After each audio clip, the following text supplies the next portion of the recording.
À quel point suis-je chanceux? Auparavant, cette question était rhétorique. Aucune réponse n'était nécessaire. Bien sûr, j'étais chanceux. J'avais beaucoup de choses pour lesquelles être reconnaissant. J'ai une merveilleuse épouse qui me complaît complètement. J'avais 2 enfants en bonne santé qui étaient d'excellents élèves. J'avais ma propre entreprise, petite mais productive. Oui, j'étais vraiment très chanceux. La question ne nécessite pas de réponse. Bien sûr, comme tout dans la vie, la vérité de cette question n'est pas aussi simple que je le pensais autrefois. La plupart des gens pensent à la vérité et au mensonge comme des entités noires et blanches l'une de l'autre, yin et yang. Soit quelque chose est vrai, soit ce n'est pas le cas. Exact. Des événements récents ont ébranlé ma foi en ce qui est réellement vrai. Je marque 9,9 sur l'échelle de Richter, et mes bâtiments ne sont plus qu'un tas d'acier, de verre et de décombres. La vérité d'aujourd'hui ne correspond pas à celle d'hier. Ce qui était autrefois la raison pour laquelle je me sentais comme la personne la plus chanceuse sur Terre était maintenant la clé de ma réelle stupidité. J'ai l'impression d'être Lois Lane qui vient de découvrir que son timide Clark Kent est vraiment l'homme de ses rêves. La question qu'elle doit se poser en ce moment d'épiphanie est, avec tous les indices qui me sautent aux yeux, comment quelqu'un d'aussi intelligent que moi peut-il être si bête? Vous voyez, la vérité est simplement une question de perception. Toute personne ayant vu Matrix peut comprendre d'où je viens. Pour paraphraser Morpheus du film, la réalité n'est que des impulsions électriques interprétées par le cerveau. Ce que vous percevez comme la réalité est en fait votre réalité. La Terre était plate jusqu'à ce qu'il soit prouvé que ce n'était pas le cas. L'homme ne pouvait pas voler jusqu'à ce que les frères Wright changent la vérité en quelque chose d'autre. Si vous pensez que toutes les femmes trompent les filles qui sont facilement accessibles et que vous ne cherchez que la tromperie des jeunes femmes, alors vous avez raison.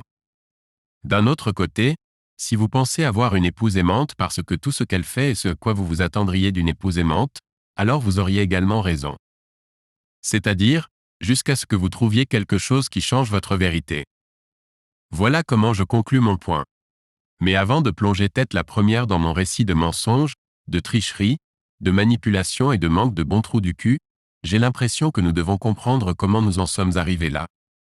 Ma femme Mélanie mesure 5-6 pouces, ce qui peut être décrit par le cliché « dame dans la rue, folle au lit ».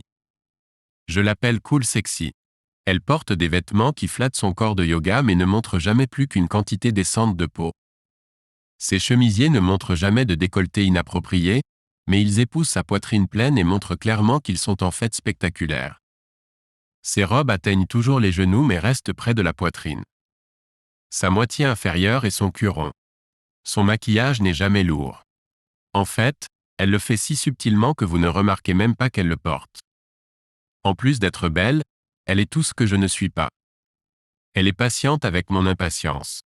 Elle est pratique face à mon comportement parfois impulsif.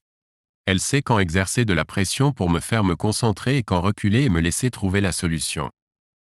Après 16 ans de mariage, elle est devenue si impliquée avec moi que j'ai honnêtement l'impression qu'elle me connaît mieux que je ne me connais moi-même. Peut-être est-ce pour cela qu'elle a réussi à maintenir son apparence si longtemps. Elle me connaissait si bien qu'elle pouvait manipuler ma vérité. Comme la 4e dimension, elle était responsable de tout ce que je voyais et entendais. Elle me faisait croire ce qu'elle voulait que je croie. Mon fils Alex a 15 ans et est en seconde au lycée. Il mesure 6 pieds 1 pouce et a une carrure de camion. Il est le porteur de ballon. Non, laissez-moi rectifier cela. Le porteur de ballon de l'équipe de football des Blue Jays de Seaford High, championne de l'État. Il a battu pratiquement tous les records de course de l'école ainsi que de nombreux records de l'État. Nous avons des coupures de journaux sur son héroïsme conservées dans un album. Ses trophées sont dispersés dans sa chambre. J'ai même évité quelques contraventions pour excès de vitesse parce que les policiers l'ont reconnu sur le siège passager et ont voulu nous faire savoir qu'ils étaient fans de lui. Oui, il est si bon. Si vous ne l'avez pas remarqué, je suis très fier de mon fils. Ma fille est tout le contraire. Alexis, également âgée de 15 ans, est tout comme sa mère. En termes d'apparence, elle ressemble à un clone de Maloney. Elles ont aussi des comportements similaires. Alexis est très posée et gracieuse. Elle ne se soucie pas beaucoup des choses mais est rarement de mauvaise humeur. Elle avait toujours un sourire aux lèvres, mais c'était plus comme si sourire faisait partie d'elle-même et non parce qu'elle était toujours heureuse. Alexis, tout comme son frère, excellait à l'école, Mais là où il excellait en sport, elle excellait en notes. Tout lui venait facilement. Elle n'était pas une rat de bibliothèque ou quoi que ce soit. Elle était juste naturellement intelligente. Elle se souvenait de tout. Si vous lui aviez demandé de faire quelque chose il y a une semaine et lui aviez donné des instructions précises, elle aurait pu les accomplir avec brio. À cet égard, elle différait de son frère. Si vous ne l'aviez pas noté dans le cahier, vous auriez pu oublier qu'Alex se souvenait de tout. Voilà ma famille. Voilà ma vérité jusqu'à ce que tout ait changé. Dans l'ensemble, je me considère chanceux mais j'ai aussi des raisons spécifiques. Tout d'abord, je n'ai jamais été particulièrement doué à l'école. Oui, j'étais correct. J'ai obtenu mon diplôme de lycée et suis allé à l'université, mais je n'étais pas ce qu'on appelle un scientifique. Cependant, j'étais doué pour réparer les choses. Bien que je n'étais pas particulièrement doué en théorie, j'avais la capacité de comprendre comment quelque chose devrait fonctionner. Si vous savez comment quelque chose est censé fonctionner, alors si cela se casse, vous pouvez trouver comment le réparer.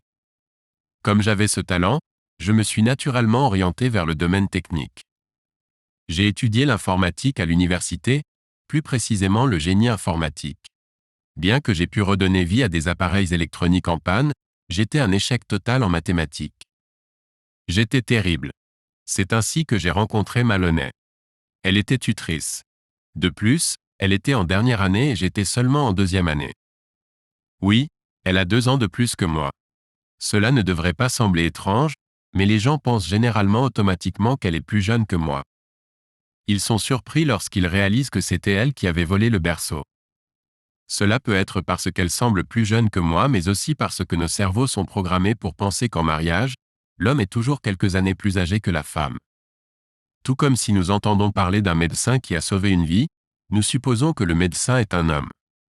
Donc elle a été mon salut en mathématiques. Dire que j'ai aimé ça serait un euphémisme grossier. Je peux honnêtement dire que je l'aimais dès le moment où elle s'est présentée.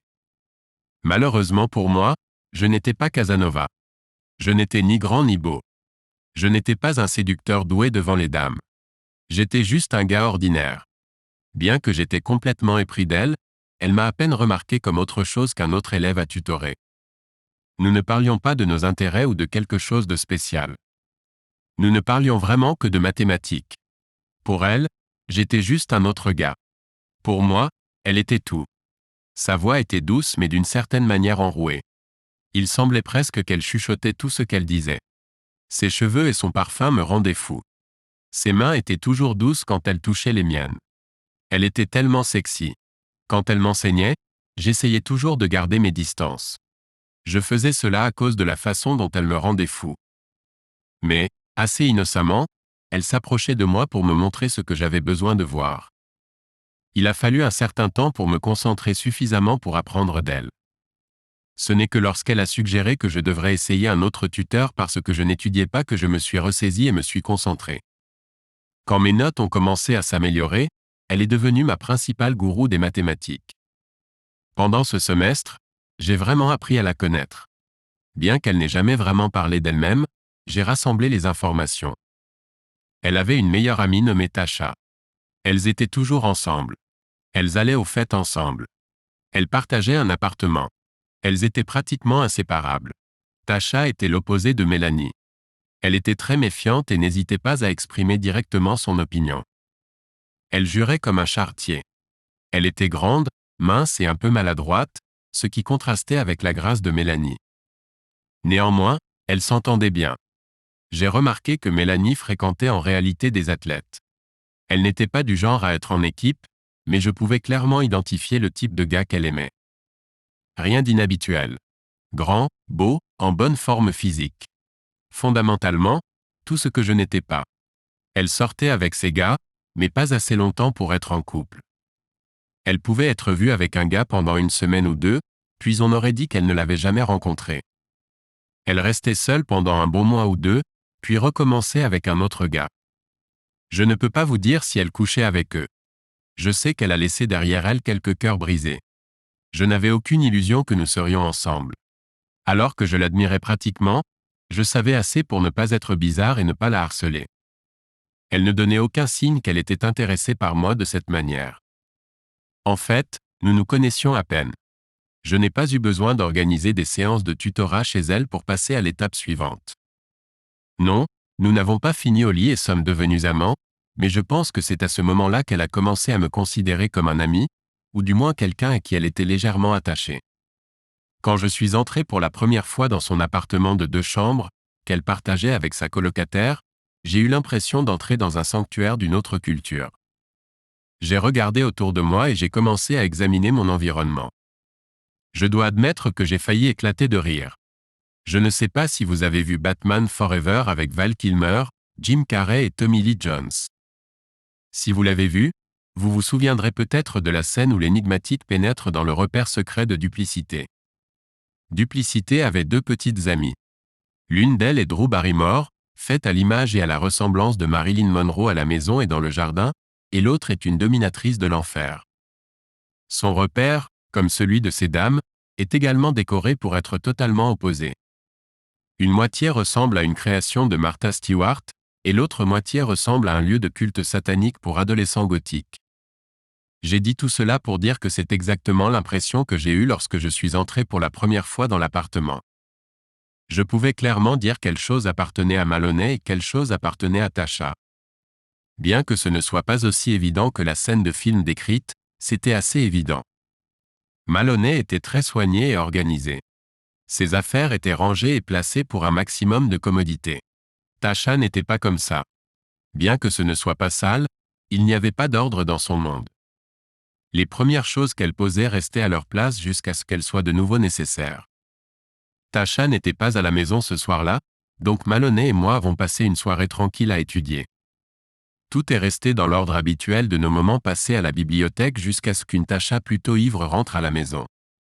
Elle ne titubait pas ni ne tombait, mais elle était très bruyante et impétueuse. Ma première impression immédiate de Tasha n'était pas en sa faveur. Je ne l'ai pas aimée tout de suite. C'était comme une râpe à fromage qui grattait contre votre peau. Je suis assez sûr qu'elle a ressenti la même chose à mon sujet. Elle a lancé une longue diatribe sur les doubles standards des hommes. Elle s'est plainte qu'un homme peut coucher avec n'importe quelle femme qu'il veut et être considéré comme un séducteur, mais si une femme le fait, alors elle est une séductrice.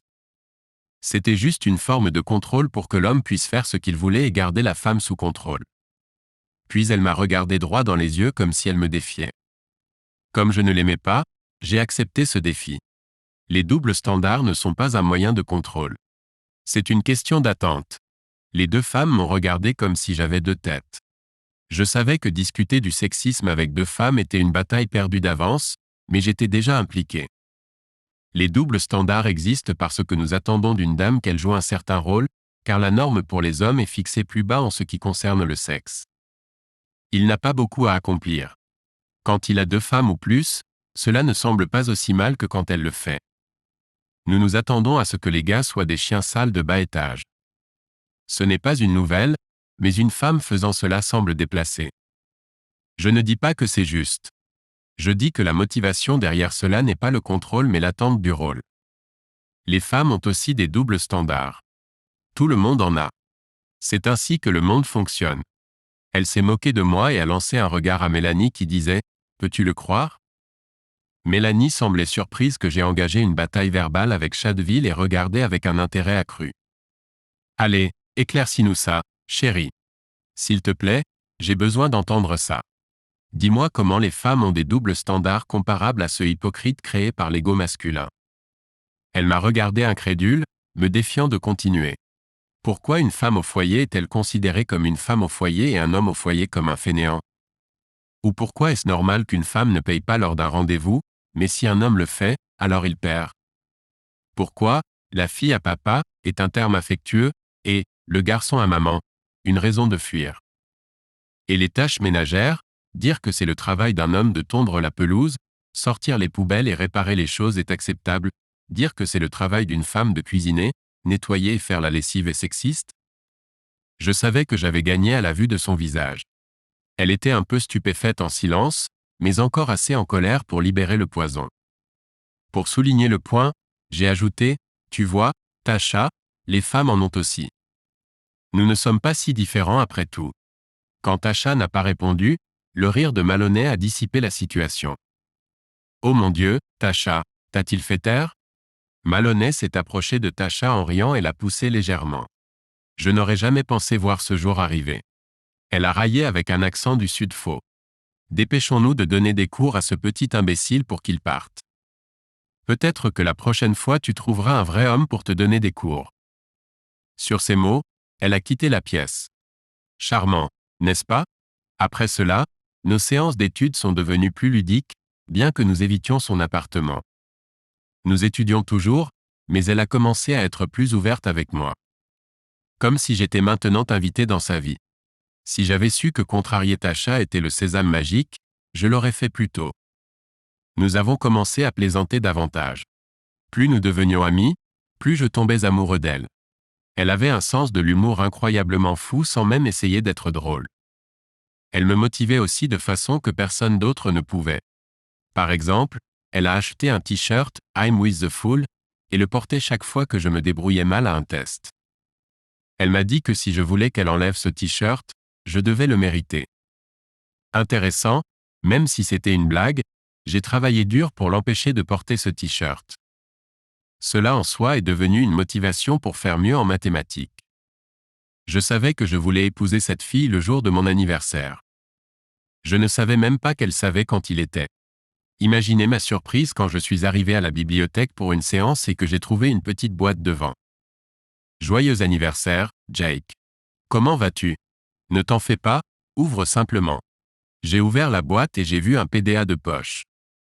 Elle avait le plus grand sourire sur mon visage en me regardant regarder mon cadeau. C'est pour que tu puisses organiser tes cours et ton temps d'étude. Je veux que tu restes sur la bonne voie et maintiennes tes notes. Je ne veux pas que tu prennes du retard quand je vais obtenir mon diplôme. Je ne pourrai pas te tenir la main pour toujours. Elle m'a fait une moue taquine, mais les mots qu'elle a dit étaient tout sauf une blague. À ce moment-là, j'ai réalisé que notre temps ensemble était temporaire.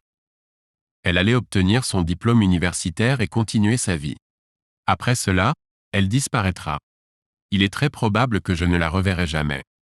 Mon cadeau d'anniversaire était si attentionné, mais aussi si triste. J'ai retrouvé le sourire. Merci, Mélodie. Je l'apprécie. De rien. Je dois garder mon élève préféré concentré. Avec cela, elle m'a donné un doux baiser sur la joue. Jusqu'à ce jour, je ne me souviens pas d'un seul geste fait par quelqu'un qui m'a autant affecté que ce baiser innocent. Le temps a avancé. Comme elle l'avait prédit, elle a obtenu son diplôme universitaire. Nous étions amis à ce moment-là, donc j'ai assisté à sa cérémonie. Elle a fait en sorte que la toge académique ressemble à celle de la couverture de Sport Illustrated.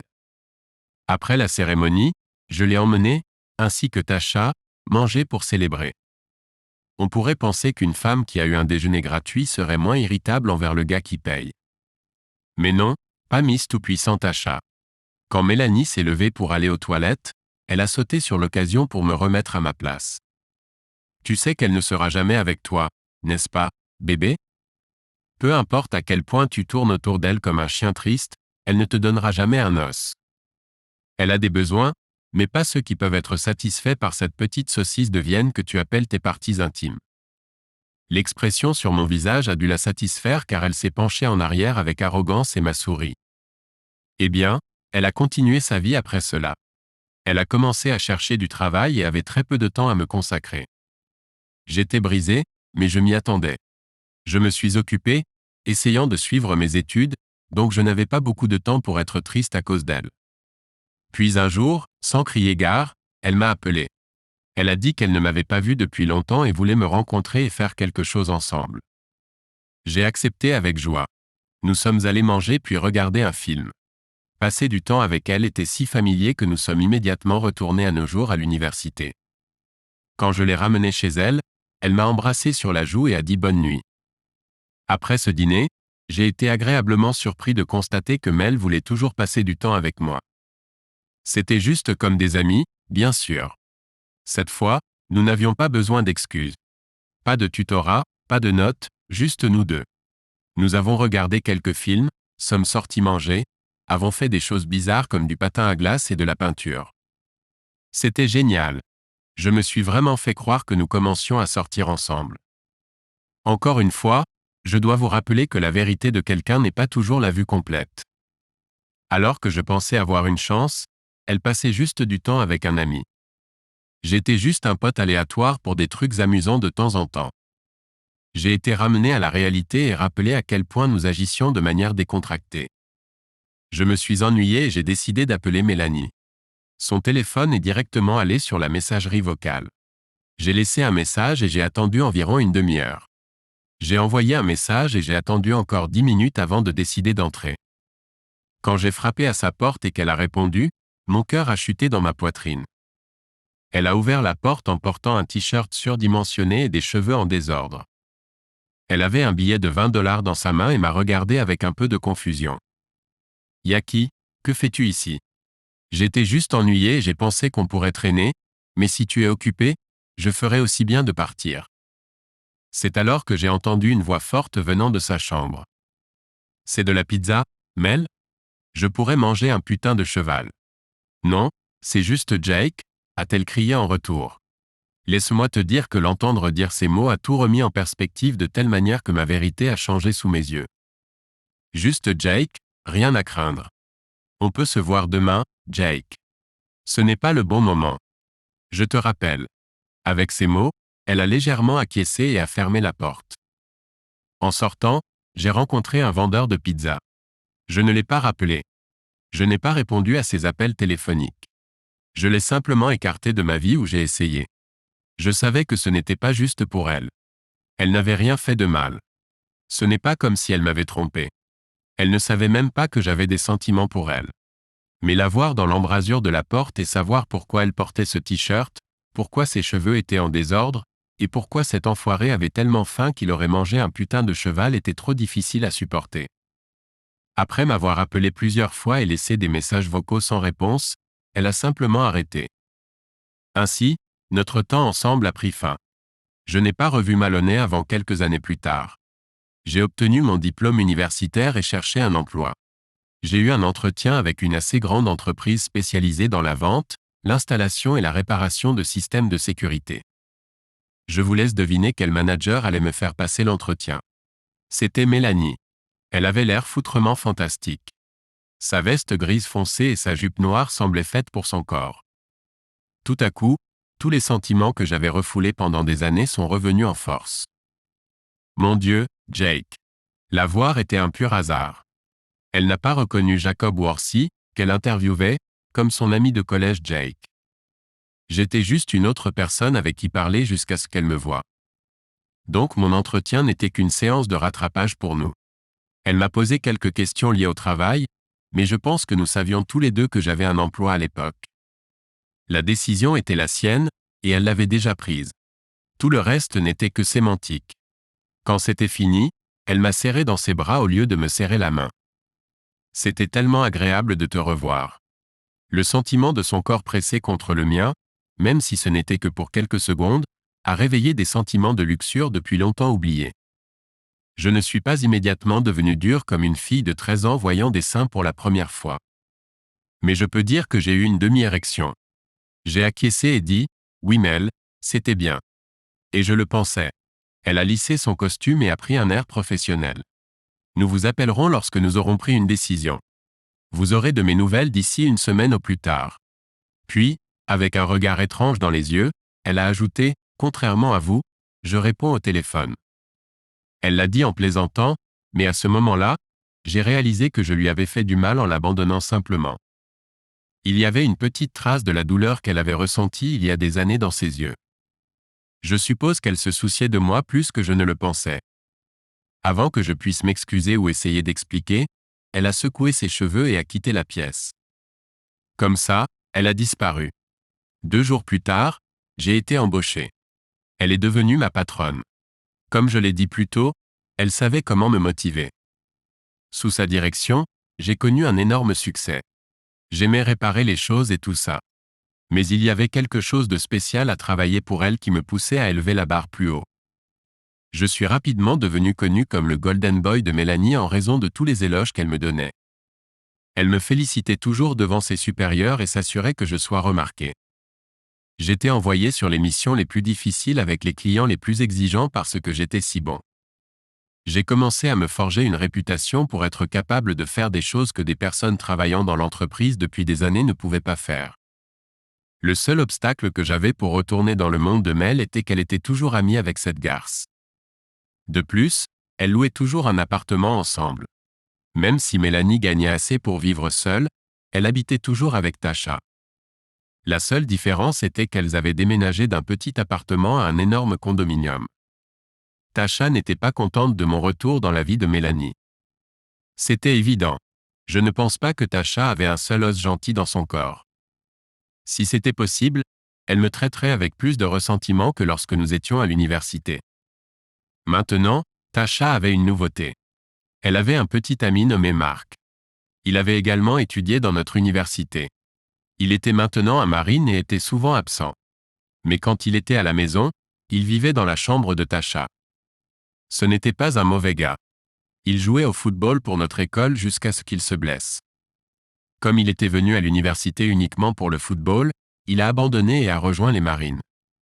Avec le temps, Mélanie et moi sommes devenus plus proches. Oui, elle était toujours trop bien pour moi, mais d'une manière ou d'une autre, nous étions attirés l'un par l'autre. J'ai commencé à chercher des excuses pour lui parler au travail. Je pense qu'elle faisait la même chose car elle me trouvait toujours pour me donner des informations qui n'étaient pas vraiment importantes. Avant que je m'en rende compte, nous déjeunions ensemble. C'était sporadique au début, mais c'est vite devenu la norme. Nous faisions attention à cause des règles sur la fraternisation et tout ça, mais nous le faisions quand même. Cela en est venu au point où si l'un de nous arrivait tôt, il pouvait commander le déjeuner pour l'autre et l'attendre. Cette fois, j'étais prudent avec mes attentes. À cause de ma déception amoureuse à l'université, je ne me préparais pas à un autre échec. Cette fois, je savais que je ne répondais pas à ces critères, donc je ne m'attendais pas à ce qu'elle commence à développer des sentiments pour moi. Parce que je n'avais pas d'attente, j'étais libre de simplement m'amuser avec elle. Tout a changé quand nous avons commencé à passer du temps ensemble après le travail, ainsi qu'au déjeuner. Nous sortions prendre quelques verres ou manger quelque chose. J'ai remarqué qu'elle devenait de plus en plus coquette avec moi. Elle touchait ma main quand elle me parlait, s'asseyait si près que nos genoux se touchaient, et riait à toutes mes blagues, même celles qui étaient stupides. Puis vint la nuit qui a tout changé, la nuit où nous nous sommes embrassés, avons fait l'amour, et ne pouvions pas nous arrêter. Je n'oublierai jamais cette nuit tant que je vivrai. C'était une nuit si marquante dans ma vie que je me souviens encore de la date. Je me souviens de l'odeur de son parfum. En fait, j'ai gardé les sous-vêtements qu'elle portait cette nuit-là. Je ne voulais pas qu'elle les jette. C'est un peu étrange. La nuit a commencé comme d'habitude. Nous sommes sortis prendre un verre et oublier la journée de travail. Elle a dit que Tasha serait absente et m'a demandé si je voulais venir chez elle et passer du temps ensemble. Elle était prête à relever le défi que nous avions lancé à midi ce jour-là. C'était un défi si stupide que je ne m'attendais même pas à ce qu'elle en profite. Les conditions étaient, qui pouvait lancer le plus de cacahuètes en l'air et les attraper dans sa bouche. Le perdant devait cuisiner le dîner pour le gagnant un jour. Nous n'étions pas ivres en arrivant à son condominium, mais nous étions assez détendus. D'accord, peut-être que nous étions un peu ivres. Pour faire court, je me creusais la tête pour savoir quoi cuisiner pour Maloney. Je n'étais pas ce qu'on pourrait appeler un cuisinier, sauf pour Boyardi. J'aurais brûlé l'eau si elle n'avait pas évaporé, mais un défi est un défi. J'ai fini par opter pour des pains perdus, des œufs et des saucisses. J'ai décidé que puisque le petit déjeuner était la seule chose que je pouvais rendre mangeable pour une autre personne, ainsi soit-il. Quoi qu'il en soit, je fouillais dans son réfrigérateur, sortant des œufs et des saucisses, quand j'ai senti qu'elle s'approchait derrière moi. Je me suis retourné vers elle pour lui demander si elle avait du pain et j'ai vu qu'elle me regardait, fixant intensément mes yeux. Elle n'a pas parlé, mais elle a transmis quelque chose. Je ne savais pas ce que je ressentais, mais cela venait d'elle. Nous sommes restés là pendant plusieurs secondes interminables, la tension augmentant constamment. Je ne sais toujours pas ce qui m'a pris, mais j'ai pris ma décision et je me suis penché. Elle a fermé les yeux, attrapé ma chemise et est venue à ma rencontre. Je n'ai jamais été assez courageux pour faire quelque chose comme ça. Je n'oserais probablement même pas le faire aujourd'hui. Mais à ce moment-là, je savais qu'elle me voulait. Elle m'a embrassé tendrement au début, puis est devenue plus agressive. Nous nous sommes embrassés passionnément, essayant de fusionner nos corps. Je l'ai embrassée comme un homme affamé qui trouve un steak juteux, et elle a répondu de même. J'ai senti sa langue dans ma bouche, m'explorant. Je ne savais pas où cela allait jusqu'à ce que je sente sa main sur le devant de mon gland. J'ai gémi d'appréciation, puis j'ai pris ses fesses dans mes mains. Je l'ai attirée vers moi, prenant sa main entre nous. Les seuls sons provenant de nous étaient des respirations lourdes et le bruit des lèvres. Le dîner était complètement oublié. Nous étions perdus l'un dans l'autre. J'ai exploré chaque centimètre de son corps par-dessus ses vêtements. J'ai serré les courbes douces de ses fesses. J'ai passé mes mains sur son torse et j'ai caressé ses magnifiques seins. Il m'était difficile de réaliser que ma fantaisie et la réalité allaient bientôt se rejoindre. J'avais désiré ce corps pendant des années. J'en avais rêvé. Maintenant, il était à moi. Je n'ai même pas remarqué qu'elle avait défait ma ceinture jusqu'à ce que mon pantalon soit autour de mes chevilles. Elle s'est agenouillée et a commencé à travailler. Ensuite, elle m'a emmené dans la chambre. Après cette nuit-là, nous sommes devenus un couple. Cette fois, il n'y avait pas de malentendu. Tasha détestait notre relation avec passion. Je la détestais. Comme toujours, elle ne cherchait pas à le cacher. Mark a également commencé à agir bizarrement avec moi. Il était d'accord avec le fait que Mélanie et moi étions juste amis et nous nous entendions plutôt bien. Mais quand Mel et moi sommes devenus un couple, il est devenu la version masculine de sa petite amie. Des remarques acerbes, des actes passifs agressifs, vous nommez ça. Il est devenu un vrai salaud. Être avec Mélanie en valait la peine malgré tout ce que ces deux-là pouvaient me lancer. Elle était différente de toutes les personnes avec qui j'avais été. Je ne pouvais pas parler pour elle, mais je savais que j'étais en territoire inconnu. J'ai eu des filles et je n'étais pas du tout vierge. Mais avoir une fille comme Mélanie était une expérience complètement différente. Elle était si décontractée par rapport au sexe. Je ne l'imaginais jamais comme elle était. Elle aimait aussi les jeux de rôle. Je ne sais pas si c'était à cause de la façon dont nous avons commencé, mais notre jeu préféré était celui du professeur et de l'élève coquine. Nous alternions qui était le professeur et qui recevait les claques. Maloney était une icône de dualité. La Mélanie qu'elle montrait au monde et celle que j'ai appris à connaître derrière des portes closes étaient deux personnes différentes. Il était difficile de les séparer. C'est pourquoi j'ai finalement dû quitter mon emploi. Il devenait de plus en plus difficile de rester professionnel en travaillant avec elle. Quand elle était au travail, elle était complètement absorbée par les affaires. Elle entretenait une image corporative artificielle qui entrait en conflit avec la façon dont elle était quand nous rentrions à la maison.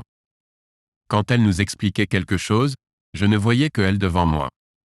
En la regardant signer les documents, mon esprit revenait à la façon dont elle me procurait un plaisir intense. Et je ne parlerai même pas de la façon dont elle se penchait. Nous en avons discuté lors de nos nombreuses conversations et avons essayé de faire fonctionner les choses. Mais nous avons réalisé que nous nous trompions. Une nuit, elle m'a dit qu'elle devrait me transférer pour garantir la sécurité de nos emplois ou que je devrais démissionner et trouver un autre emploi. Puis, comme frappée par un génie, elle m'a parlé de démarrer sa propre entreprise. Tu peux le faire, chérie. Tu en sais plus sur l'installation et la réparation de cette chose que quiconque que j'ai jamais vu. Pourquoi penses-tu que je t'envoie toujours sur tous les travaux difficiles? Je pensais que c'était parce que tu aimes me donner des ordres. Allez, chérie, sois sérieux. Tu peux totalement le faire. Je pourrais t'aider à rédiger un plan d'affaires et à demander des prêts. Si tu ne peux pas obtenir de prêts, j'ai quelques économies. J'adorerais investir en toi. De combien d'argent parlons-nous? Je ne savais pas qu'elle avait suffisamment d'argent de côté pour le considérer. Bien que tu n'aimes pas que Tasha vive avec moi, le fait de l'avoir comme colocataire me fait économiser une tonne d'argent chaque mois. Qu'en dis-tu, Jake? C'est ainsi que j'ai commencé mon propre business.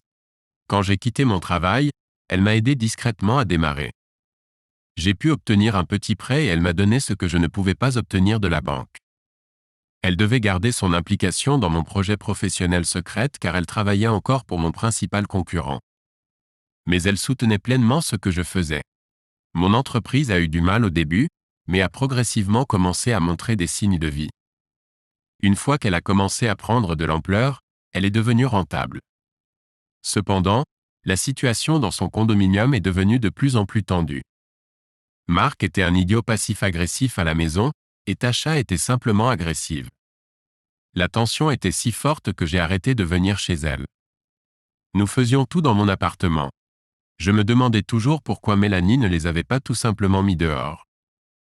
Tasha avait un travail décent et Mark était dans les marines. Il n'y avait aucune raison financière pour qu'il reste encore colocataire. Avec le temps, il est devenu évident que nous étions amoureux l'un de l'autre.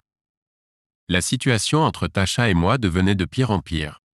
Elle se plaignait constamment que Mel et elle ne faisaient jamais rien ensemble car elle était toujours avec moi. Cela la poussait à me traiter encore plus mal. Mark soutenait simplement tout ce que Tasha faisait ou disait. Mel essayait toujours de jouer l'avocat du diable et de calmer la situation, mais elle n'a jamais remis Tasha ou Mark à leur place. On pourrait penser que si deux personnes rendent l'homme que vous aimez mal à l'aise, vous feriez quelque chose à ce sujet. Je ne dis pas qu'elle aurait dû arrêter d'être amie avec eux, mais leur trouver un endroit privé où vivre aurait été approprié. Peut-être que je réfléchis trop en fonction de ma nouvelle vérité. J'ai suggéré que nous louions un appartement ou un condominium ensemble et que nous leur en donnions un. Cette proposition a été immédiatement refusée et a finalement conduit à un différend qui a duré une semaine. C'était un tel gros problème que je n'en ai jamais reparlé. J'ai juste accepté les choses telles qu'elles étaient. Tout a changé quand elle m'a fait sa demande en mariage. Oui, vous m'avez bien entendu. Elle s'est mise à genoux et m'a demandé ma main. À l'époque, j'étais extrêmement flatté qu'elle veuille me demander. Mais maintenant, je le vois comme un précédent pour mon emprise sur moi. Honnêtement, comment aurais-je pu m'attendre à un autre résultat? Elle menait dans tout, mais je m'égare. Comme je l'ai dit, après un an de relation avec son petit ami, elle m'a demandé en mariage. Enfin, les colocataires heureux ont été convaincus de déménager du condominium. Tasha avait l'air tellement blessée, je jure qu'elle était prête à pleurer. Quand sa douleur s'est dirigée vers moi, elle s'est transformée en rage alors qu'elle me regardait avec des yeux mauvais. J'ai ressenti une grande schadenfreude. J'ai aussi ajouté de l'huile sur le feu. Quand Mélanie n'était pas là, j'ai murmuré à Tasha, elle semble préférer les saucisses de Vienne. Son expression était inestimable. J'ai emménagé avec Mélanie et nous avons commencé à organiser notre vie ensemble. 6 mois plus tard, nous sommes devenus monsieur et madame Wardy. Tasha n'est pas venue à notre mariage. Au 3e mois de mariage, nous avons découvert que nous étions enceintes. Elle a donné naissance à nos jumeaux quelques jours après notre premier anniversaire. Ce n'est qu'à l'âge de 3 ans des jumeaux que mon entreprise a vraiment commencé à décoller. Mélanie travaillait toujours à son travail. Étant donné que nos revenus combinés étaient extrêmement élevés, Mélanie m'a convaincu qu'il était temps pour nous de passer à la vitesse supérieure comme de vrais gagneurs d'argent. Nous avons commencé à chercher une maison et avons opté pour une très grande maison dans une communauté fermée. Nous ne vivions pas comme des millionnaires, mais nous étions définitivement dans une tranche d'imposition différente. Le seul inconvénient était que notre nouvelle maison était à environ 30-45 minutes de mon entreprise. Quand nous vivions dans son condominium, je pouvais pratiquement aller travailler à vélo. Cela la rendait heureuse, alors j'ai juste suivi. Qu'est-ce que c'est qu'un peu d'essence supplémentaire comparé à une épouse nymphomane heureuse? Je n'ai pas eu de nouvelles de Tasha et Mark depuis leur déménagement du condo, mais je ne me suis pas plaint. J'ai supposé que Mélanie la voyait encore de temps en temps. Elle n'en faisait pas mystère, mais elle ne me torturait pas en me forçant à être près d'elle. C'était une autre chose pour laquelle j'étais reconnaissant, une autre raison pour laquelle j'étais si heureux. Maintenant que nous avons couvert l'arrière-plan, je pense qu'il est temps pour vous d'apprendre quelques vérités d'aujourd'hui qui font paraître la vérité d'hier comme un non-sens complet. La vérité sur la façon dont je suis devenu si sacrément chanceux. Lorsque Mélanie était enceinte, nous avons tous les deux été trouvés porteurs du gène de la drépanocytose. Bien que le gène lui-même ne soit pas suffisant pour causer la maladie de la drépanocytose, si les deux parents d'un enfant sont porteurs, il est probable que l'enfant en souffrira. Le fait que nous attendions des jumeaux était préoccupant pour cette raison. Bien qu'un enfant puisse éviter la maladie, la probabilité que les deux enfants ne développent pas la maladie de la drépanocytose dans cette situation était faible. Étrangement, aucun de mes enfants n'a la drépanocytose. Je suis chanceux, n'est-ce pas? Mais ce n'est pas la vérité que je vous ai promis de vous dire. C'est juste un autre moment où Clark Kent disparaît et Superman sauve la journée, et le grand S bleu sous sa cravate attire votre attention. Non, la vérité que je dois partager a commencé avec le départ à la retraite de mon médecin de famille de longue date. J'ai dû trouver un autre médecin et j'en ai choisi un qui avait la moitié de son âge. Il devait être très bon. Lors de mon premier rendez-vous, nous avons passé en revue mon historique médical pour qu'il puisse mieux me connaître. C'est là que nous avons discuté d'un léger trait héréditaire dans ma lignée génétique qui rend mon taux de porteur extrêmement faible. En d'autres termes, je suis à haut risque d'être infertile. Alors que nous discutions de cet indicateur, il a montré un intérêt accru pour mes jumeaux. Son intérêt accru a éveillé un signal d'alarme qui m'a fait réfléchir à des choses auxquelles je n'avais pas beaucoup pensé auparavant. Mon ancien médecin nous connaissait, Mélanie et moi. Il nous a traités, ainsi que nos enfants, pendant près de 2 décennies. Parce qu'il en savait autant sur nos vies personnelles que sur notre historique médical, il a simplement accepté notre situation telle qu'elle était.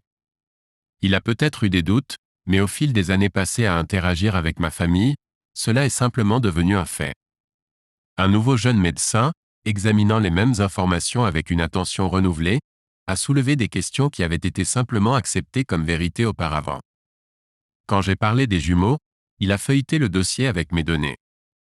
J'ai observé attentivement ses réactions. Les rides sur son front trahissaient ses doutes. Eh bien, monsieur Wardy, je dois dire que vous seriez l'homme le plus chanceux que je connaisse. A-t-il vraiment insisté sur le mot « le plus chanceux ». Je ne pouvais pas en être sûr, mais il semblait presque sarcastique. Je peux dire que les hommes avec votre problème trouvent difficile d'avoir des enfants. Bien sûr, cela arrive, mais c'est très rare. Mais pour un homme dans votre situation d'avoir des jumeaux, c'est vraiment un miracle. Si j'étais vous, je commencerais à jouer à la loterie. C'était ma première prise de conscience. Il était probablement une graine plantée pour la prise de conscience. J'ai regardé ma vie un peu différemment. J'ai trouvé intéressant qu'il soit si confus au sujet de mes jumeaux. Bien qu'il fût très diplomate, il ne pouvait cacher ses soupçons. J'ai pris un moment pour reconsidérer les choses et les regarder de son point de vue. Un gars avec un score extrêmement bas rend sa femme enceinte. Le même gars avec une lecture extrêmement basse a d'une manière ou d'une autre fécondé l'œuf de sa femme pour qu'elle tombe enceinte de jumeaux.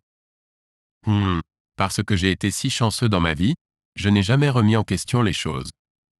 Après tout, j'avais une petite amie que je n'aurais pas dû avoir. J'ai une entreprise que je n'aurais pas dû avoir. Pourquoi ne pas avoir les enfants que je n'aurais pas dû avoir? Mais maintenant, en considérant les choses sous un nouveau jour, j'ai commencé à douter de ma chance. Je n'étais pas encore complètement suspicieux, mais je suis devenu curieux. Maintenant que je possède une entreprise de sécurité, je sais que beaucoup d'entre vous supposent que c'est à ce moment-là que je devrais commencer à agir comme Jason Bourne et à me comporter comme un espion. Vous savez, installer des caméras de surveillance et des dispositifs d'écoute dans votre maison et votre voiture. Désolé de vous décevoir, mais je ne l'ai pas fait. Cette action était spéculative et ne m'a pas emporté pour un certain nombre de raisons. Je devrais expliquer où sont passés tous les systèmes de sécurité. Cela équivaudrait à une perte de milliers de dollars de revenus. Je ne pourrais pas vendre l'équipement et l'installer si je l'utilisais moi-même. Installer un système de sécurité n'est pas quelque chose qui peut se faire sans que l'autre personne le sache, à moins que vous ne puissiez les convaincre de quitter la maison pendant un jour ou deux. Vous devez passer des câbles, installer soigneusement des caméras et cacher des microphones. Tout cela doit être connecté à un ordinateur ou configuré sans fil. Si vous configurez cela sans fil, vous devrez vous connecter à Internet et configurer votre ordinateur pour le détecter. C'est très difficile et prend beaucoup de temps. Avant même de commencer l'installation, vous devez faire un peu de préparation. Vous devrez déterminer le meilleur endroit pour monter cet équipement, quels changements vous devrez apporter à votre maison pour le rendre possible, etc. Une bonne installation prendra environ 4 heures après l'étape de préparation. Mais ce délai est pour l'équipe d'installation de sécurité, et ce n'est que si tout se passe sans accroc.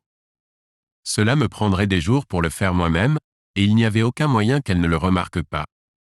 Je n'avais pas de temps supplémentaire pour cela. Cela nécessiterait de nombreuses heures de travail, dont j'avais si peu.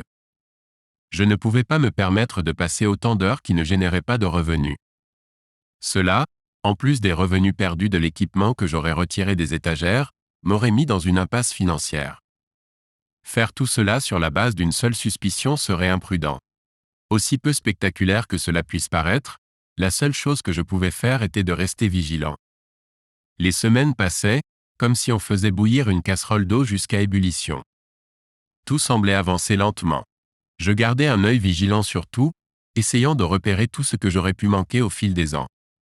Je n'ai rien trouvé. Mélanie était toujours la même femme belle et aimante qu'elle avait toujours été. Elle faisait tout ce qu'une épouse aimante fait.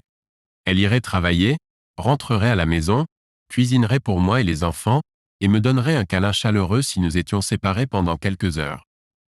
Soit elle était vraiment douée pour ça, soit elle était ce qu'elle semblait être. La seule chose qu'elle faisait qui m'énervait était de sortir avec cette garce de Tasha de temps en temps. Elle faisait attention de ne pas me l'amener à cause de notre aversion mutuelle, mais elle passait quand même du temps avec elle. J'étais presque prêt à abandonner et à retourner à l'ignorance bienheureuse. C'est alors que j'ai trouvé la brosse à cheveux de ma fille sur le lavabo de la salle de bain en me brossant les dents un matin. Une idée ennuyeuse m'est venue à l'esprit. Comme toute graine, elle a commencé à germer en un plan improvisé. D'accord, Jake, c'est bon. Fais-le, prouve-toi que ces doutes obsessionnels sont des bêtises, et profite simplement de la vie. J'ai pris quelques cheveux détachés de la brosse et les ai mis dans un sac Ziploc. Comme ils étaient jumeaux, il n'était pas nécessaire de prendre des cheveux de mon fils. Une rapide recherche sur Internet m'a dirigé vers une entreprise qui fait des tests ADN. Ça ne coûtait pas cher, mais la tranquillité d'esprit est inestimable. Alors je les ai contactés, pris rendez-vous et commencé le processus. Une semaine plus tard, j'ai été contacté au travail avec les résultats d'Alexis. Elle n'est pas ma fille. Je ne sais pas si vous l'avez remarqué, mais au début de l'histoire, nous en sommes revenus à dire que j'avais 2 beaux enfants. Cela a été dit au passé. C'était la vérité d'hier. La vérité d'aujourd'hui est que bien que j'ai toujours une femme, je suis stérile et je n'ai pas d'enfant. Ma femme m'a trompé. Passons en revue notre liste des preuves de loi Lane, n'est-ce pas? Je sais que j'ai été surpris quand je l'ai fait. À quel point suis-je stupide? Je suis stérile, mais j'ai 2 enfants.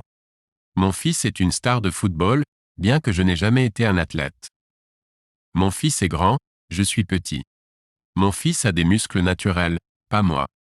Ma fille est douée académiquement, je ne l'étais pas. Mélanie et moi avons tous les deux le gène de la drépanocytose, les jumeaux non. Plutôt convaincant, non? La vérité d'aujourd'hui a tout changé pour moi. Bien que je sois toujours fier des enfants qui étaient autrefois les miens, je ne pouvais plus regarder leur réussite comme un reflet de moi-même. Laissez-moi expliquer pour ceux qui n'ont pas d'enfants. Quand un enfant fait quelque chose de merveilleux, le parent est naturellement fier. Mais c'est plus que de la fierté pour un enfant. En un sens, le succès d'un enfant est le reflet de ses parents. Quand votre fils marque le but gagnant, vous dites « c'est mon garçon ». Donc, alors que vous êtes fier de votre enfant, vous êtes aussi fier de vous-même. Cela m'a été enlevé. Je n'étais plus l'homme le plus chanceux sur Terre. J'étais le plus stupide.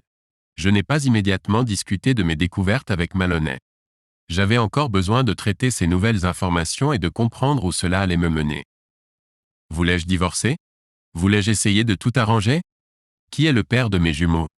Était-ce une aventure occasionnelle ou une liaison en cours? S'il y avait une connexion, est-elle toujours d'actualité? Ce sont les questions que je me posais, mais j'avais plus de questions que de réponses. Avant de pouvoir comprendre où cela allait, je devais mieux comprendre ma situation actuelle. J'ai donc commencé par l'endroit le plus logique et le plus coûteux. J'ai engagé un détective privé. Même en tenant compte du coût de ses services, j'en suis sorti moins cher et plus efficacement que si je l'avais fait moi-même. Ainsi, une petite équipe de 3 personnes a suivi ma femme pendant quelques semaines. Ils ont observé comment elle dépensait son argent. Ils ont écouté ses conversations téléphoniques. Ils ont été vraiment minutieux. Ce qu'ils m'ont rendu était au mieux circonstanciel, mais cela a certainement ajouté des éléments à ma liste de preuves de loi Lane. J'ai appris qu'elle n'avait jamais vendu son condominium. Pendant toutes ces années de mariage, je ne savais même pas qu'elle le gardait. À présent, il était entièrement payé, donc il n'y avait pas de prêt hypothécaire. Mais même avec cela, je me demandais comment et pourquoi elle m'avait caché cela pendant plus d'une décennie. Les choses sont devenues plus claires quand un détective m'a dit que Tasha vivait là-bas avec son ancien petit ami marine de longue date, Mark. Il a été expulsé du noyau avec une rétrogradation déshonorante pour avoir utilisé des substances illégales. Pour une raison quelconque, le fait que Mark ait été expulsé ne m'a pas surpris. En fait, ce qui m'a le plus surpris, c'est que Tasha était toujours avec Mark toutes ces années et ne l'avait toujours pas épousé. Le plus grand élément de preuve circonstancielle était que Maloney venait presque tous les jours dans le condo. Je n'avais pas remarqué cela car cela se produisait pendant la journée où elle était censée être au travail. À ce moment-là, Maloney avait gravi les échelons de sa carrière au point où elle pouvait gérer ses propres horaires de travail. Donc, quitter le travail quelques heures plus tôt chaque jour n'était pas un gros problème pour elle. Mais pourquoi passait-elle autant de temps ici? Je savais qu'elle et Tasha étaient amies, mais c'était à la limite de la codépendance. Elles passaient du temps ensemble pendant la journée sans que je le sache, mais sortaient ensemble quand elle m'en informait. Comme je l'ai dit, il n'y avait pas de preuves pointant directement vers quoi que ce soit, mais on pouvait voir les preuves s'accumuler. Chaque particule était comme un pixel sur un écran HD TV. Plus il y avait de pixels, plus l'image était claire. La mienne était encore floue au mieux, mais j'avais assez pour réaliser que ma chance était en fait une ignorance bienheureuse. J'ai remercié le détective et arrangé pour qu'il soit payé. Il n'était plus nécessaire de faire appel à ses services. Il était cher et avait déjà révélé tout ce qu'il pouvait.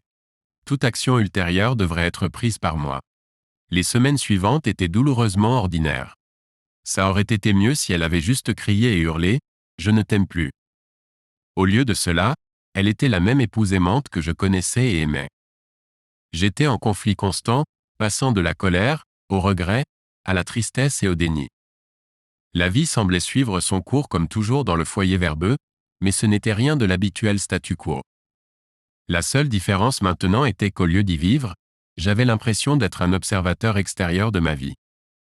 On aurait dit que nous étions dans une émission de télé-réalité, mais j'étais le seul spectateur. La lutte avec moi-même m'a rendu de plus en plus morose. Je me suis retranché dans ma forteresse intérieure, essayant de protéger mon enfant intérieur de toute douleur supplémentaire. Ma femme et mes enfants sont devenus l'ennemi, car être près d'eux était trop douloureux. J'étais en colère contre mes enfants de ne pas être les miens, mais je les aimais tellement que cela me faisait mal de les blâmer pour quelque chose sur lequel ils n'avaient aucun contrôle. Les choses sont devenues plus claires quand un détective m'a dit que Tasha vivait là-bas avec son ancien petit ami marine de longue date, Mark. Il a été renvoyé du corps avec un congé déshonorant pour usage de substances illégales. Pour une raison quelconque, le fait que Mark ait été renvoyé ne m'a pas surpris. En fait, ce qui m'a le plus surpris, c'est que Tasha était toujours avec Mark après toutes ces années et ne l'avait toujours pas épousé. Le plus gros élément de preuve circonstancielle était que Maloney entrait presque tous les jours dans le condo. Je n'avais pas remarqué cela car cela se passait pendant la journée où elle était censée être au travail. À ce moment-là, Maloney avait gravi les échelons de sa carrière au point de pouvoir gérer ses propres horaires de travail. Donc, quitter le travail quelques heures plus tôt chaque jour n'était pas un gros problème pour elle. Mais pourquoi passait-elle autant de temps ici? Je savais qu'elle et Tasha étaient amies, mais c'était à la limite de la codépendance. Elles passaient du temps ensemble pendant la journée sans que je le sache, mais sortaient ensemble quand elle m'en informait. Comme je l'ai dit, il n'y avait pas de preuves pointant directement vers quoi que ce soit, mais on pouvait voir les preuves s'accumuler. Chaque particule était comme un pixel sur un écran HD TV. Plus il y avait de pixels, plus l'image était claire. La mienne était encore floue au mieux, mais j'avais assez de quoi réaliser que ma chance était en fait une ignorance bienheureuse. J'ai remercié le détective et arrangé pour le payer. Il n'était plus nécessaire de faire appel à ses services. Il était cher et avait déjà révélé tout ce qu'il pouvait. Toute action ultérieure devrait être entreprise par moi. Les semaines suivantes furent douloureusement ordinaires. Il aurait été préférable si elle avait simplement crié et hurlé « Je ne t'aime plus ». Au lieu de cela, elle était la même épouse aimante que je connaissais et aimais. J'étais en conflit constant, passant de la colère au regret, à la tristesse et au déni. La vie semblait suivre son cours comme toujours dans la maison bavarde, mais ce n'était rien de l'habituel statu quo. La seule différence maintenant était qu'au lieu de vivre dedans, j'avais l'impression d'être un observateur extérieur de ma vie. C'était comme si nous étions dans une émission de télé-réalité, mais j'étais le seul spectateur. La lutte avec moi-même m'a rendu de plus en plus morose. Je me suis retranché dans ma forteresse intérieure, essayant de protéger mon enfant intérieur de toute douleur supplémentaire. Ma femme et mes enfants sont devenus l'ennemi, car être près d'eux était trop douloureux. J'étais en colère contre mes enfants de ne pas être les miens, mais je les aimais tellement que cela me faisait mal de les blâmer pour quelque chose sur lequel ils n'avaient aucun contrôle. Sans parler du fait que je devais regarder le visage angélique de Mélanie et résister à l'envie de la frapper avec un pic à glace rouillé. Plus j'étais en colère contre elle, plus elle me montrait de grâce. Elle a affronté la tempête, espérant que je trouverais un moyen d'en sortir. Ironiquement, la tempête qu'elle affrontait était l'ouragan Mélanie, et elle détruisait tout sur son passage. J'étais même en colère contre le médecin d'avoir ouvert les yeux. Avant son arrivée, j'étais l'homme le plus chanceux de la Terre. Maintenant j'étais un perdant trop stupide pour réaliser que sa femme le trompait, et je suis sûr que son score a déjà changé. Bon sang, je ne sais pas. Mélanie a essayé à plusieurs reprises de me faire parler et de lui dire ce qui n'allait pas chez moi. Elle était si aimante et attentionnée que cela me rendait malade. Après plusieurs tentatives rencontrées par une résistance presque agressive, elle a reculé et m'a laissé régler ça. Elle m'a rappelé qu'elle était là si je voulais parler et m'a laissé tranquille. N'est-elle pas attentive? La vie avançait lentement comme un zombie, traînant sa jambe morte derrière elle à chaque pas. J'ai essayé faiblement de donner l'impression que tout était normal, mais j'ai échoué sur plusieurs fronts. Les gens à mon travail ont remarqué cela. Mes enfants et ma femme aimante l'ont remarqué. Bon sang, comment n'ont-ils pas remarqué? C'était Mélanie qui m'a remis en action. Un jour, elle m'a forcé à entrer dans la salle de bain et nous y a enfermés. J'étais même aux toilettes quand elle a fait ça, donc j'étais littéralement otage de la situation. D'accord, Jake, il est temps de... Je l'ai regardé avec des yeux vides. Temps de quoi? Il est temps d'agir. Tu n'as pas besoin de me dire quel est le problème. J'aimerais le faire, mais tu as tes propres raisons de rester silencieux. Mais cela ne peut pas continuer. Cela te tue, et si cela te tue, cela nous tue aussi. Elle a pointé son doigt vers nous deux, précisant à qui elle pensait. Je t'ai laissé le temps de te remettre sur pied, mais le temps est écoulé. Tu dois prendre des mesures et affronter ce qui se passe. Tu es un guerrier, pas une demoiselle en détresse. Bouge-toi, terrasse ce dragon et reviens vers moi en tant que mari et père que je connaissais. Je suis resté assis sur les toilettes et j'ai pleuré pendant environ 10 minutes après son départ. Quand je suis sorti de la salle de bain, j'étais une nouvelle personne avec une mission à accomplir. Mélanie avait raison. Elle peut être une menteuse et une tricheuse, mais elle savait qu'il était temps pour moi d'agir. Elle savait que si je restais dans cet état trop longtemps, je mourrais. Il est temps de trouver une résolution et de comprendre ce que l'avenir me réserve. Il est temps de tuer ce foutu dragon. La première chose à faire était, les enfants, le condo, Tasha. Tout était lié d'une manière ou d'une autre. Je ne savais pas comme, mais je savais que c'était le cas. Si quelqu'un était derrière l'infidélité de ma femme, c'était cette garce. J'avais besoin de plus qu'un invité pour obtenir les pixels. Si je voulais une image claire, je devais commencer par là. J'ai donc décidé de subir une perte financière pour mon entreprise afin d'obtenir les réponses que je cherchais. J'ai commencé par de petits pas. J'ai pris quelques après-midi, un appareil photo et un carnet, et je me suis installé devant le condominium. D'après ce que le détective m'avait donné et mes propres découvertes, je savais quand Mélanie venait s'amuser. Ce que j'ignorais, c'était ce que signifiait s'amuser. Y avait-il plusieurs hommes là-bas, ou était-ce juste un salaud qui a couché avec ma femme et utilisé Tasha comme couverture? Cette garce, je parie qu'elle aime juste l'idée que Mélanie me trompe. Je parie qu'elle est assise là à rire de comment elle peut me toucher. J'ai regardé Mélanie entrer et utiliser sa clé pour entrer dans le condominium. Pour une raison quelconque, cela m'a semblé étrange. Mais pourquoi cela devrait-il être étrange? C'était son condominium après tout. Mais elle est entrée là-dedans comme si c'était chez elle. Elle avait l'air aussi naturelle que si elle entrait dans notre propre maison. Je ne pouvais rien voir d'où j'étais. Je ne pouvais pas non plus juste m'approcher et regarder par les fenêtres. Le condominium était surveillé par la sécurité. La dernière chose dont j'avais besoin était de me faire arrêter pour voyeurisme. Je devais entrer dans ce condominium et découvrir ce qui s'y passait. J'étais toujours incertain quant à l'installation des caméras. Je n'avais pas assez de temps pour le faire sans qu'ils le sachent. Mais je pouvais me faufiler et rapidement installer quelques micros sans fil. De cette façon, je pourrais au moins écouter quand Mélanie était censée être là et peut-être entendre quelque chose d'utile. J'étais entré dans une phase Jason Bourne. Avec un plan cohérent avec ma mission, j'ai reçu des instructions de route. J'ai pris quelques micros de mon entrepôt et prié pour que aucun de mes employés vigilants ne remarque. Oui, j'étais le patron, et je pouvais simplement leur dire de ne pas s'inquiéter. Mais cela aurait soulevé des questions et une curiosité que j'aurais préféré éviter. Je suis rentré chez moi et me suis enfermé dans mon bureau. Là, j'ai installé plusieurs micros et les ai connectés à mon ordinateur. J'ai également planifié les meilleurs endroits pour les placer. J'ai décidé d'en mettre un dans sa voiture sous le siège. Le reste devait aller au condo.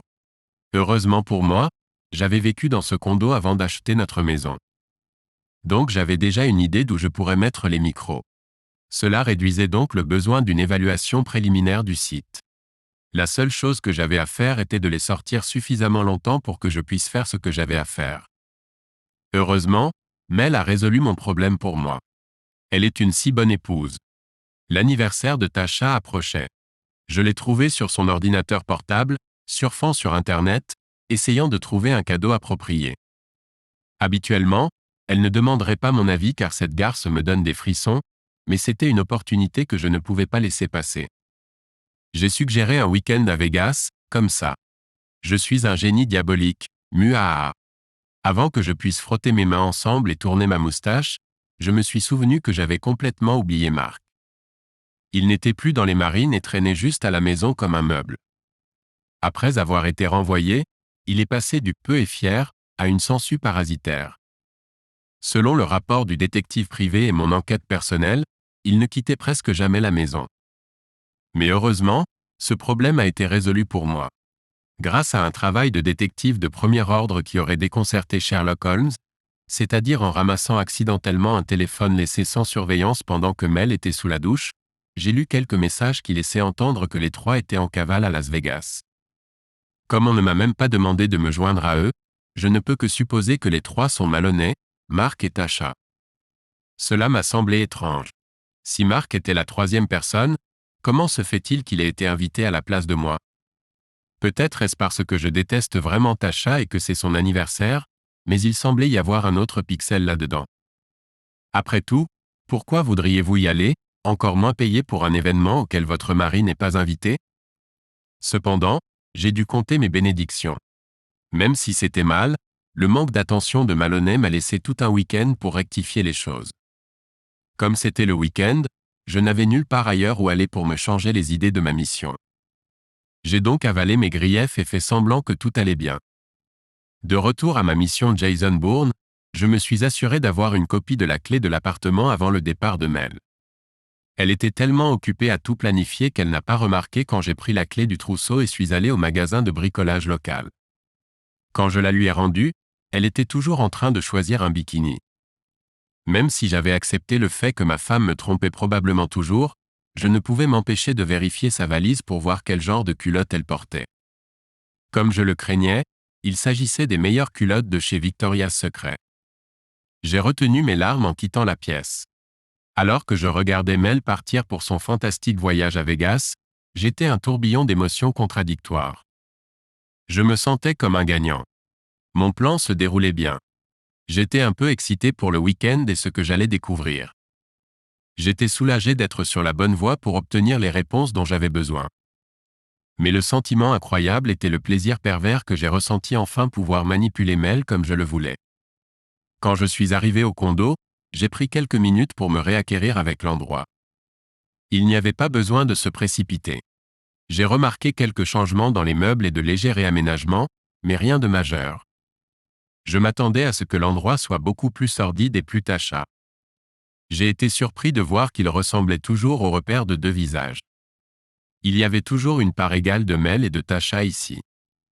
Si je ne savais pas mieux, j'aurais pu penser que Mel vit toujours ici. J'ai lentement parcouru les pièces, essayant de me faire une idée des personnes que j'allais espionner. J'ai remarqué que la chambre principale que Mel et moi avions partagée était maintenant celle de Tasha. Il était impossible de le nier, mais la chambre que Tasha avait autrefois était devenue celle de Mark. Si Tasha et Mark sont ensemble, pourquoi ont-ils besoin de chambres séparées? Alors que je regardais autour de la maison, les pièces du puzzle ont commencé à se mettre en place. Mes yeux ont commencé à perdre la couleur rose qui les avait recouverts si longtemps. C'est drôle ce que l'on apprend quand on regarde les choses d'un autre point de vue. Mon plus grand moment de révélation est survenu lorsque j'étais dans la chambre de Mark. Il y avait des photographies de lui avec sa famille et ses amis. De nombreuses photos ont été prises de Tasha et Maloney dans différents endroits couvrant plusieurs années. Certaines ont été prises à l'université, d'autres semblent plus récentes. Mais ce qui m'a le plus frappé était la photo de Mark dans son uniforme de football scolaire. Il était accroupi en tenant un ballon de soccer. Il ressemblait presque trait pour trait à la photo de football d'Alex. Même sourire, mêmes yeux, même texture de cheveux.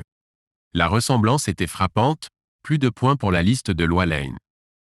Mark était grand et ressemblait à un Alex plus âgé.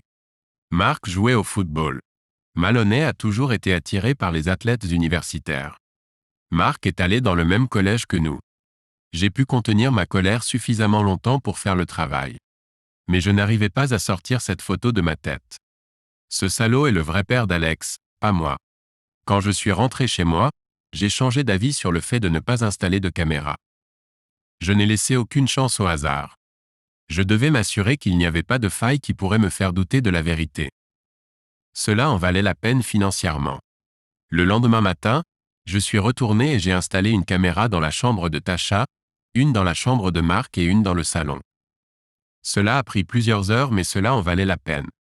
Le dimanche, quand ils étaient censés rentrer, j'ai tout mis en place en ligne et je me suis préparé. J'étais entièrement prêt avant même l'atterrissage de leur avion.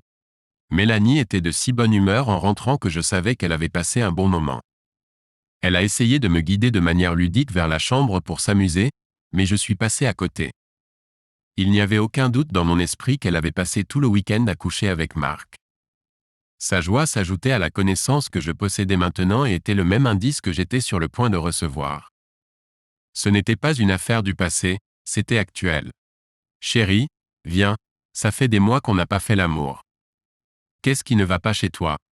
Désolé Mel, j'ai beaucoup à faire. J'essaie de tuer le dragon mais le salaud ne meurt pas. Oui, je sais, ambiguïté, mais elle ne l'a pas capté. Elle a juste fait la moue de manière ludique et m'a serré le cou.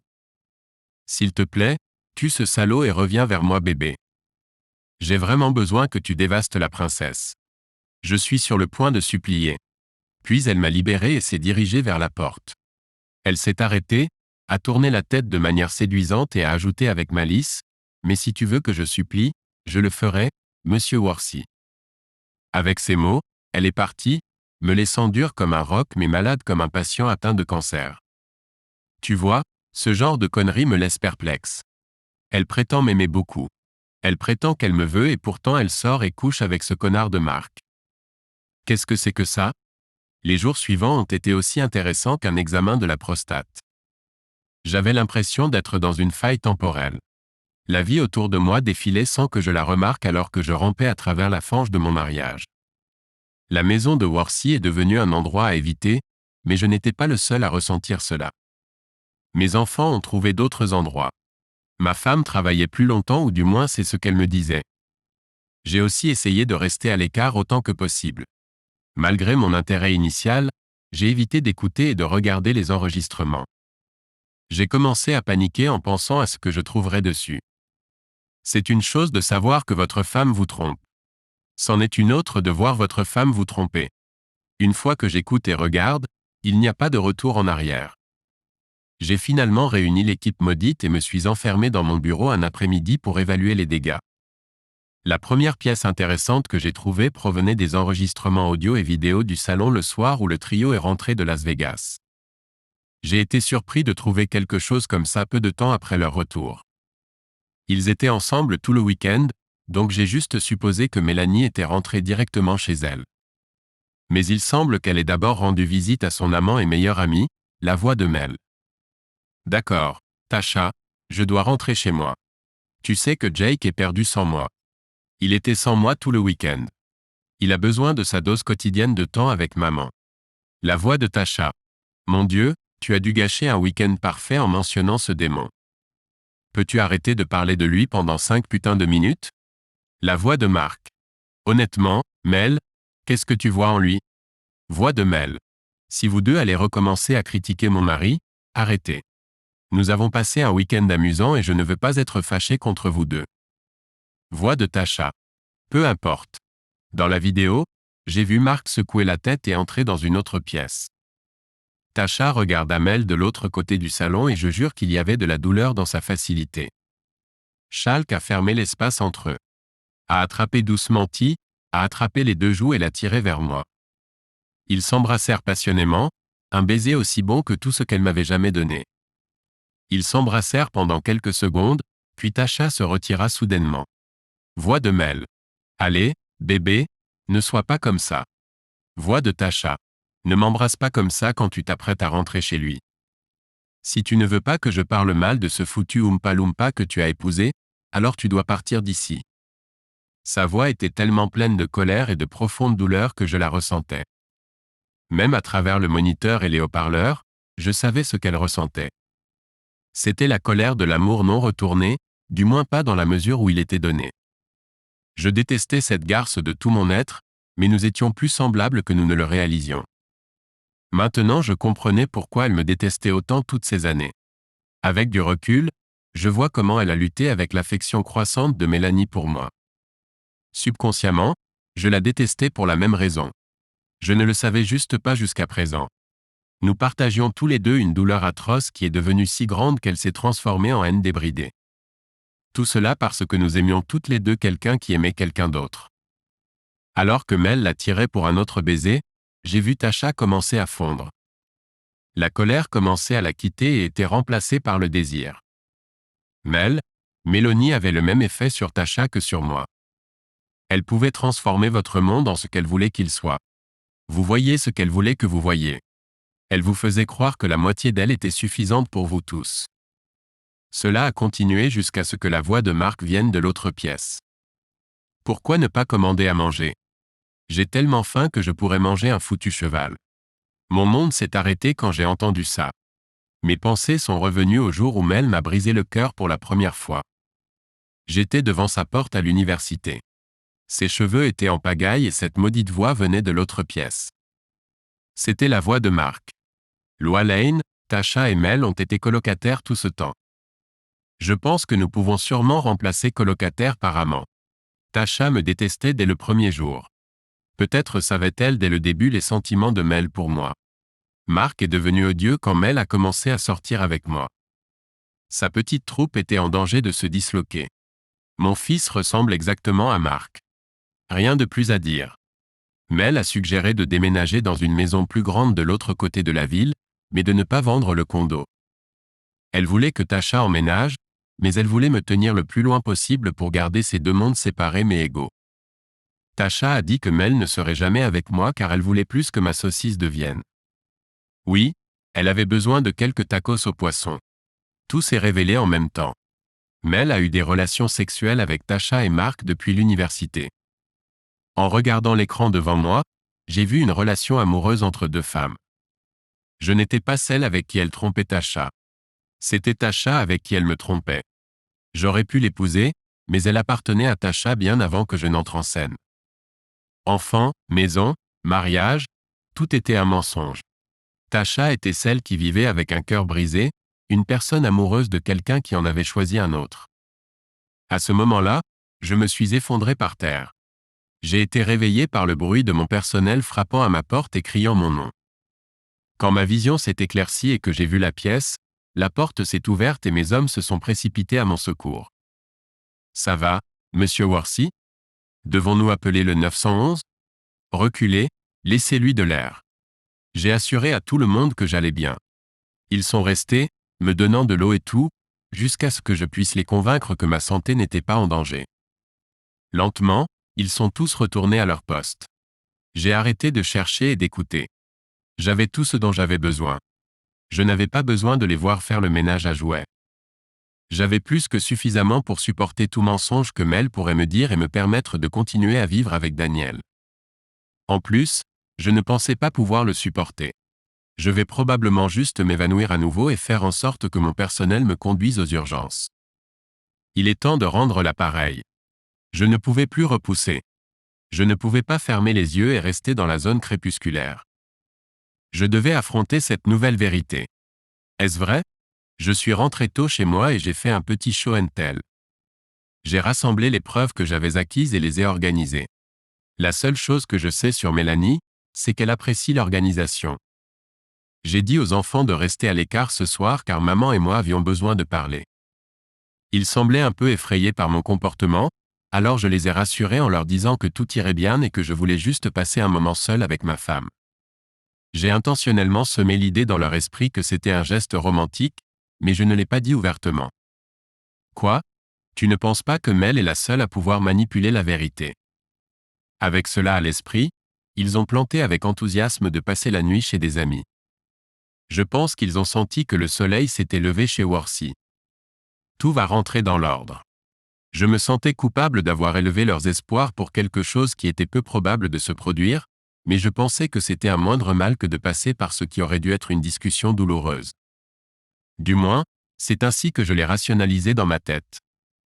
Je suis sûr que la vérité est plutôt que je ne pouvais pas supporter de voir leur visage blessé quand ils apprendraient la vérité. J'aurais préféré que Mel ait cette discussion alors que je n'étais nulle part en vue. Mon Dieu, ils vont me manquer.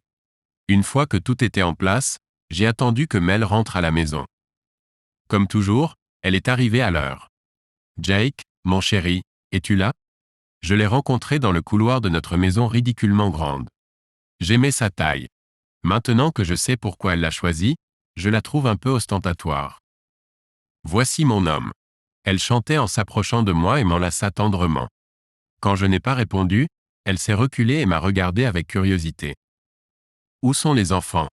Dit-elle avec une pointe d'inquiétude dans sa voix. Je leur ai dit de trouver un endroit où passer la nuit. Je leur ai dit que j'avais besoin de passer du temps seul avec toi. Un soulagement et un sourire sont apparus sur son visage. Puis son regard est devenu taquin et séducteur. Mon cher monsieur Worcy, pourquoi as-tu renvoyé tout le monde ? Vas-tu me punir à nouveau ? Dit-elle d'une voix haletante, imitant au mieux Marilyn Monroe. Très lentement et doucement, elle a glissé sa main le long de mon ventre jusqu'à ce qu'elle atteigne sous ma taille et l'a légèrement massé à travers mon pantalon. Malheureusement pour elle, je n'avais absolument pas envie de penser au sexe, encore moins d'être excité. Tout ce à quoi je pouvais penser était Marc gémissant derrière elle pendant qu'elle faisait plaisir à Tasha. Je l'ai attrapé par les épaules et l'ai repoussé. Non, Mel, nous devons vraiment parler. Son visage a changé instantanément. Mélanie, la séductrice en chef, a disparu pour être remplacée par quelqu'un qui, pour la première fois de sa vie, n'était pas en contrôle. Elle avait l'air complètement terrifiée. D'accord. Je l'ai conduite dans le salon où j'avais soigneusement disposé mes supports visuels. J'avais mon ordinateur portable, un dossier à côté, et sur le dessus du dossier se trouvait un jeu de clés. Ces objets, comme la chance dans ma vie, semblaient innocents à première vue. Ce ne sont que 3 objets distincts qui semblent inoffensifs au premier abord. Mais si vous êtes une personne avec de nombreux secrets et mensonges, les voir ensemble peut vous mettre mal à l'aise. Ils indiquent que quelqu'un détient des informations.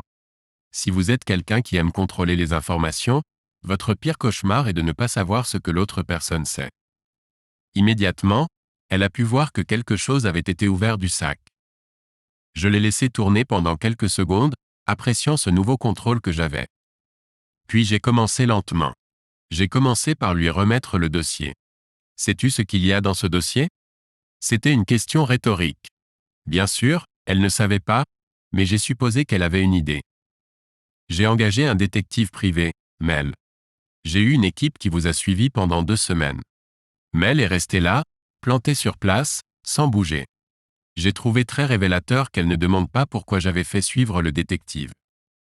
Elle a ouvert le dossier et a commencé à feuilleter les documents. La première chose qu'elle a vue était des photographies.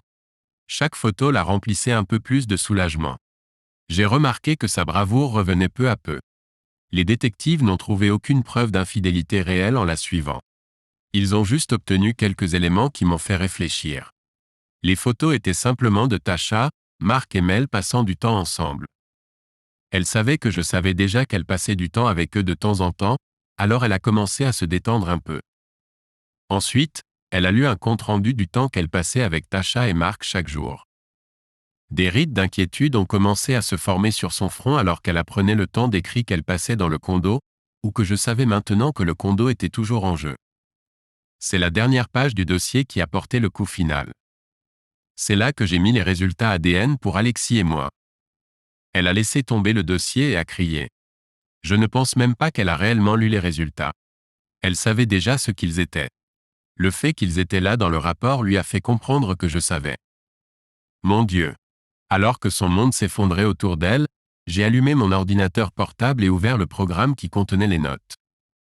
Pendant que vous passiez votre week-end sexy à Vegas avec votre petite amie et votre petite amie, j'ai installé des caméras et des micros dans votre condo. Vous savez, ces choses secrètes que vous partagez avec vos amants. Jake, veux-tu que je joue les enregistrements? Jake, s'il te plaît, veux-tu que j'allume les enregistrements? Sa réponse a été de pleurer bruyamment et de s'effondrer par terre. Je n'ai pas joué les enregistrements. Tout d'abord, je ne voulais pas entendre ces bêtises. Deuxièmement, nous savions tous les deux que je savais. Écouter et regarder ce que j'avais serait juste inutile. La regarder par terre en train de pleurer ainsi m'a brisé. Je me suis effondré sur le canapé avec force, comme si mon corps avait soudainement perdu de l'énergie. Les derniers mois m'ont épuisé. Les larmes que je retenais ont éclaté. Le barrage a été détruit et le village était inondé. Nous nous sommes assis tous les deux et avons pleuré. J'étais assis sur le canapé et elle était assise par terre. Nous sommes restés là à laisser tout sortir. Jake, je suis tellement désolé. Je n'ai jamais voulu que tu découvres de cette façon. Je n'ai pas pu m'empêcher de rire à cela. Ce n'était pas un rire sincère. C'était plutôt un rire sarcastique. Comment t'attendais-tu à ce que je découvre la vérité? Tu n'allais certainement pas me le dire. Après tout, nous parlions de la vérité. La plupart de ces informations, je les connaissais déjà. Elle et Tasha étaient des amoureuses de fac avant qu'elles ne me rencontrent. Elle a essayé de sortir avec des gars, mais ça n'a marché avec aucun d'eux. Elle n'a jamais trouvé le sexe avec les hommes aussi satisfaisant qu'avec les femmes. En fait, la seule fois où elle a apprécié le sexe avec un homme, c'était quand elle était avec Marc et Tasha, et quand elle était avec moi. Je ne sais pas pourquoi j'aimais le sexe avec toi. C'était juste comme ça. Tu étais différent des autres gars. Je ressentais la même connexion avec toi quand nous faisions l'amour que celle que j'avais avec Tasha. Pourquoi m'as-tu menti, Mel? Pourquoi m'as-tu demandé en mariage? C'est toi qui m'as demandé. Tu aurais pu me laisser tranquille au lieu de me traîner dans ta merde toutes ces années. Pourquoi, Mel? Parce que je t'aime, Jake. Je t'ai demandé en mariage parce que je voulais être avec toi pour le reste de ma vie. Je ne supportais pas l'idée de vivre sans toi. Mais tu l'aimes aussi. Des larmes coulaient à nouveau sur son visage et elle a hoché la tête. Alors tu pensais juste pouvoir nous avoir tous les deux? C'est ça, Mel? Elle a de nouveau hoché la tête. Je me suis levé du canapé et j'ai commencé à marcher dans le salon.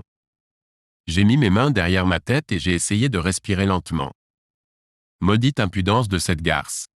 Elle pensait vraiment qu'elle pouvait m'avoir, une femme, et un autre homme en parallèle. Mais bon sang, elle a déjà géré ça pendant 16 ans. Que dire de Marc? Comment s'intègre-t-il dans ce tableau? L'aimes-tu aussi? Elle secoua la tête et sanglota. J'aime Marc. C'est un bon gars. C'est agréable d'être avec lui. Je le connais depuis l'université. Il était juste au bon endroit au bon moment. Je l'ai fréquenté pendant une semaine ou deux. Tasha et moi l'avons inclus dans nos jeux sexuels un soir. Nous avons tellement aimé ça que ça a perduré pendant des années. Mais je ne l'aime pas. S'il part demain, il me manquera. Mais je ne chercherai pas à le convaincre de rester. C'est une chose assez dure à dire sur le père de tes enfants.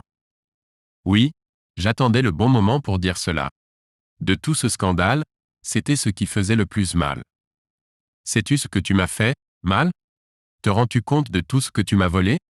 Rhétorique, je sais, mais j'étais lancé. J'avais 2 enfants aimants qui étaient un miracle pour moi. J'avais une épouse aimante qui n'était qu'à moi. J'étais la personne la plus heureuse sur Terre. Tu as tout gâché. Tu m'as fait croire à ces mensonges toutes ces années. Maintenant je suis un homme sans enfant et une épouse bisexuelle qui a une vie complètement différente. En plus de moi, tu m'as volé 16 ans de ma vie. Tu m'as trompé, mal. Sa seule réaction fut des sanglots bruyants. Pourquoi m'as-tu demandé en mariage, Mel? Parce que je voulais être avec toi. Ne comprends-tu pas, Jake? Je te voulais. Tasha voulait que je te quitte, mais je ne pouvais pas le faire. J'ai essayé de la convaincre de te remplacer par Marc. Je voulais que nous soyons en relation avec elle, mais elle te détestait. Elle m'a dit qu'elle préférerait mourir plutôt que de me partager avec toi. Puis elle m'a donné un ultimatum. Elle voulait que je choisisse entre vous deux. Je t'ai choisi. C'est pourquoi je t'ai demandé en mariage. J'ai fait mon choix. C'est pourquoi elle est partie. Que s'est-il passé ensuite? Elle est revenue environ un mois après notre mariage.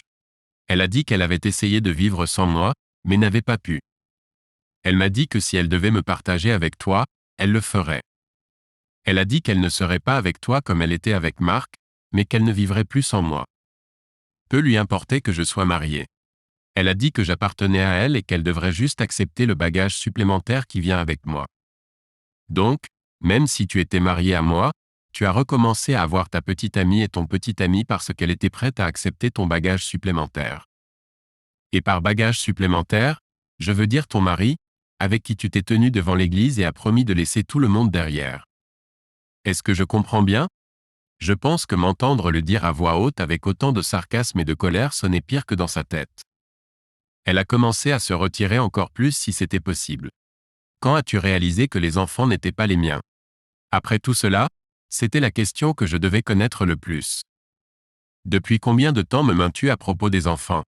J'avais des soupçons quand ils sont nés, mais je ne voulais pas que ce soit vrai. Je l'ai ignoré jusqu'à ce qu'Alex joue dans les ligues mineures, le regardant dans ce t-shirt. Et c'est tout ce qu'elle a découvert. Rien de plus n'a été dit.